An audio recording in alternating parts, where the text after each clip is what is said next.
Diddley Squat Farm is supposed to be the good one. The success story. Amazon show, sold out farm shop, a pub that's fully booked most nights. And yet if you actually line up what's happened there since last summer, it starts to look less like a farming show and more like a run of bad luck nobody's fully added up yet. Start in late July 2025. Clarkson posts on X that the farm has gone down with bovine TB. We've gone down with TB. Everyone here is absolutely devastated, he wrote, and within that same post he adds the grim legal reality: infected cattle have to be culled, no negotiating that. The lockdown that followed lasted roughly 7 months, according to LBC and GBNews. Same week, one of Arya's newborn puppies, a little one named Mr. Grey, died. 2 losses, 1 week, both animal, both public. Then September. The farmer's dog, Clarkson's pub over in Asthall, gets hacked. £27,000 gone. He compared it in his Sunday Times column to the attacks that hit MS and Jaguar Land Rover, which, fair or not, puts a village pub in the same sentence as 2 of the biggest corporate breaches in recent British memory. We were hacked at the farmer's dog last week and swindled out of £27,000, he wrote, according to Lad Bible. By February 2026, a new problem shows up, and this one's slower burning. The drinks business reported that a 68-year-old customer, Elizabeth Palmby, is pursuing a compensation claim after she says she broke ribs and injured her hand falling on metal ground covers in the pub's car park back in November. That claim, as far as anyone's reported, still hasn't been resolved. And the same month, Morning Advertiser flagged that residents near the pub have been raising parking and pedestrian safety concerns, with new planning applications going in for overflow parking, which, given what allegedly happened to Palmby, is an uncomfortable bit of timing, though nothing ties the two directly. Then June 2026 brings the big one. Clarkson reveals in the final episodes of Season 5 that he's been diagnosed with an aggressive form of prostate cancer. It was an aggressive type of cancer. It could have spread, it could have gone into the pancreas, it could have gone anywhere, and that would have been trouble, he told the Sunday Times, as reported by Hello. TB. A dead puppy. A cyber attack. A lawsuit. Cancer.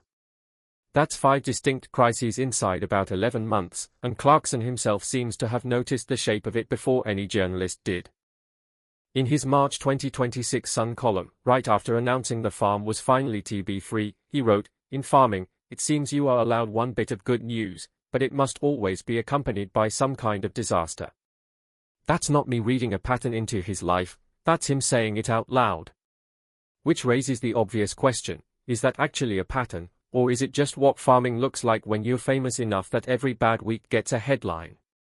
It's worth being honest here. You could read the timing as one long streak, but you could just as easily argue that any working farm over 11 months deals with disease risk, staff and security problems, customer injuries, and health scares, and the only unusual thing is that we're watching it happen to Clarkson in real time, on camera, with a Sunday column attached.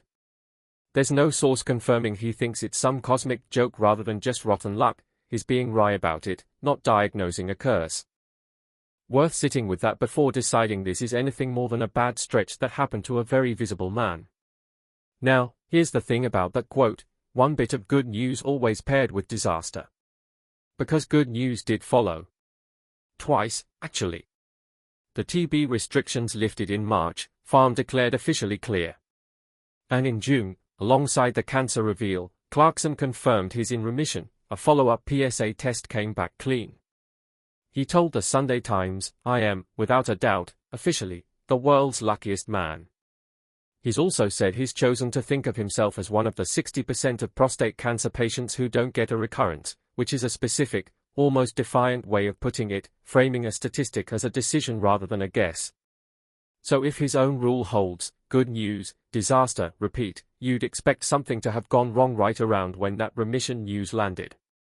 And something did, just financially instead of medically. Morning Advertiser reported the farmer's dog posted a pre-tax loss of more than £8,000 in its first quarter, despite being fully booked most nights. Full tables, empty margin. Nobody's published a number for how the wider farm did over the same stretch: livestock, crops, the shop, so it's genuinely unclear whether that pub loss is a blip or a sign the whole operation is running tighter than the TV show lets on. Small tangent, because it's the kind of detail that sticks with you once you notice it. The donkey that died of laminitis back in early 2026 was named Ben. The donkey that replaced him a few weeks later is also named Ben.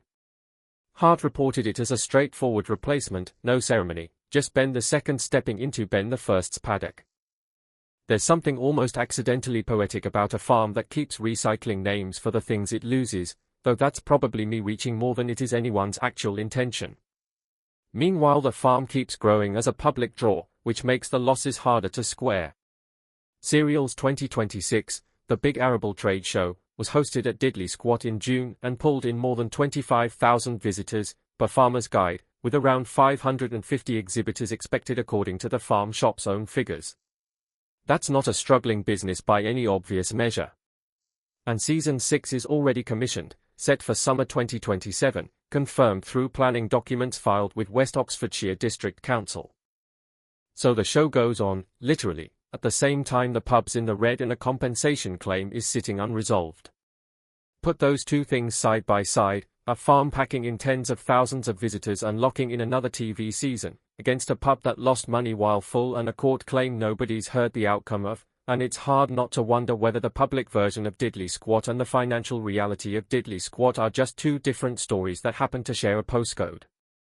That's a guess, not a fact. Nobody's published the numbers that would settle it either way. There's also the pending planning decision on extending the shop's parking permission out to 2030, which as of the last reporting was still sitting with the council, no outcome confirmed. And the cyber attack from September, was any of that £27,000 recovered? Was action fraud even involved? That's just never been said publicly, one way or the other.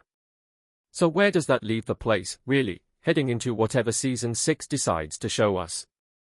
A farm that's medically clear, a farmer who's technically in remission, a pub that's busy and losing money, and a lawsuit hanging over the car park that started it. If Clarkson's own theory is right, that good news always comes stapled to bad, then something's due. The only real question is what, and whether we'll hear about it from him first, or from a council document nobody was watching. That's Diddley Squat in 2026. Not the tidy version. The real one.